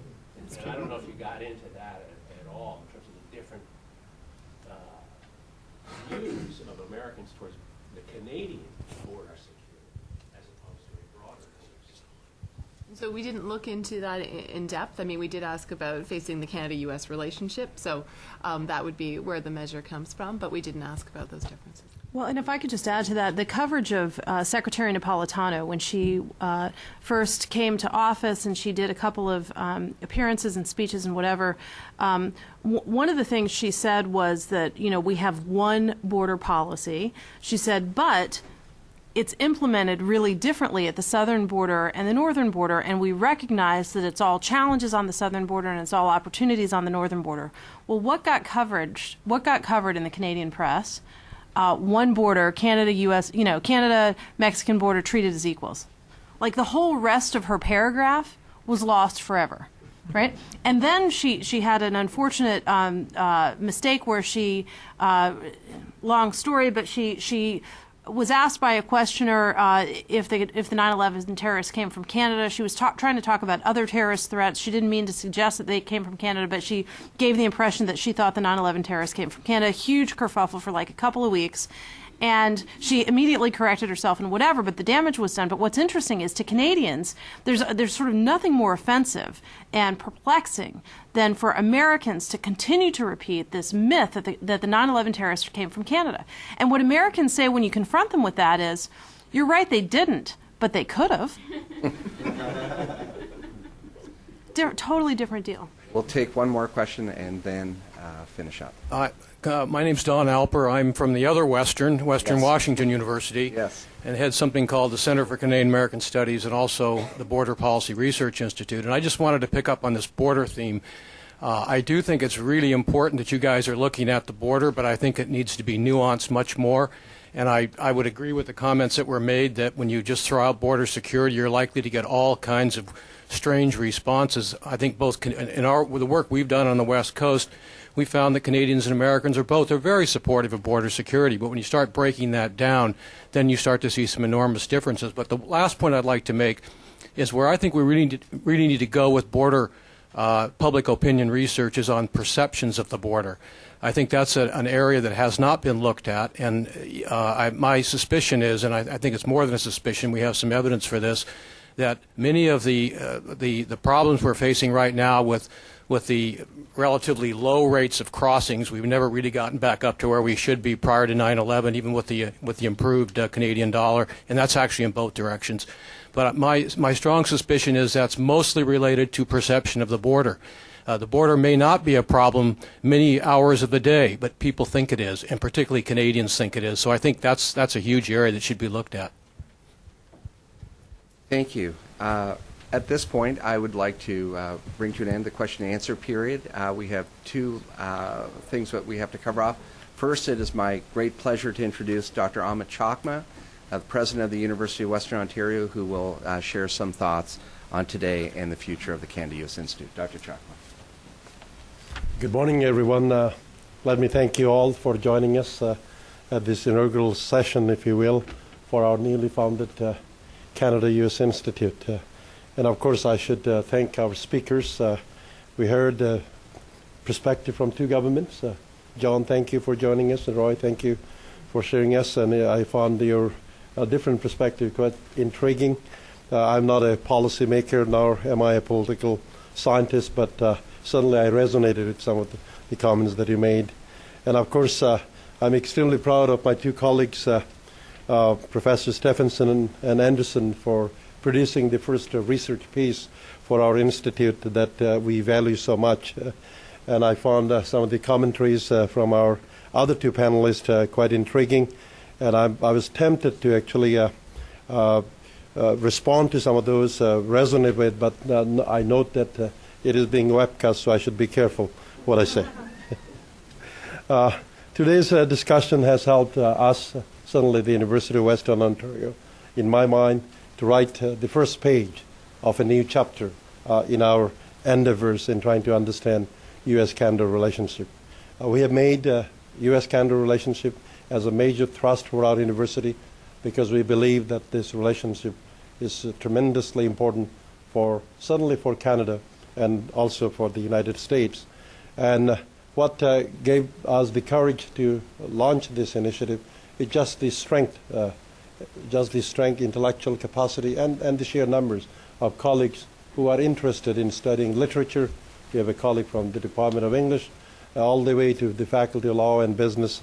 So we have about 50-plus colleagues who have very specific interests covering all different disciplines that we cover. So it is that strength that allowed us to bring various people together. We believe that this would be a one-of-a-kind institute. Certainly it will emerge, in my mind, as a leading think tank in our country, in Canada. And we are grateful to the Woodrow Wilson Center for hosting us, and we hope that we can continue to work with you as we try to understand our important relationship. So the faculties that are participating here cover all the spectrums, but our interest in this began a long time ago, and we formalized that relationship through the founding of the Canada-U.S. Law Institute in the 70s. And of course, then we followed through with our American Studies program and recently our Lawrence Center on Public Policy. So we are building from existing strengths, and we are going to expand it. Today is but a taste of Western's ability to study cross-border issues from virtually any angle. Of course, we just gave you one piece of our work, but certainly we intend to expand it to cover other aspects, not only just the economic aspects, the social aspects, cultural aspects.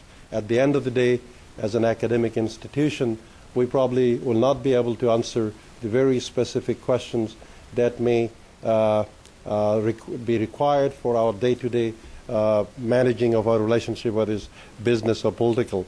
But what we can bring to the table, I hope, would be a profound understanding of the underlying causes of our various aspects of relationship. So that's where we would like to contribute.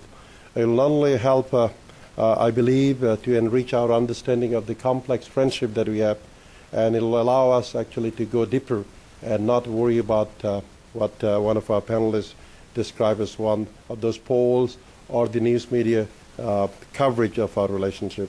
We know it so well. Our government, the government of Ontario, has made a significant investment in post-secondary education, considering the tightness of our budget, the budget deficit, an investment that we cherish very much. And yet our national newspaper had a headline, "The Premier, who has invested significantly to support education, gives the universities an F." I don't know what the Premier said, but I just cannot connect the two, significant investment to a sector that gets an F. So I'm pretty sure there's a disconnect right there. So with that, let me thank our friend David Biet. I just had the pleasure of meeting for the first time. And David, you hired a wonderful graduate, as I know, Ken Christ, because he's a graduate of Western. Thank you for hosting us, and we hope to be able to work with all of you in the days ahead as we explore the future of our new venture. Thank you very much.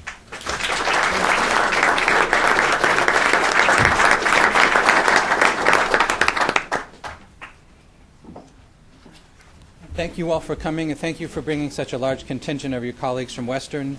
It's been a great program. I think this is a great initial start, and I really look forward to working with the Institute in the years ahead. Thank you all for coming. Thank you for your good questions, and have a good day.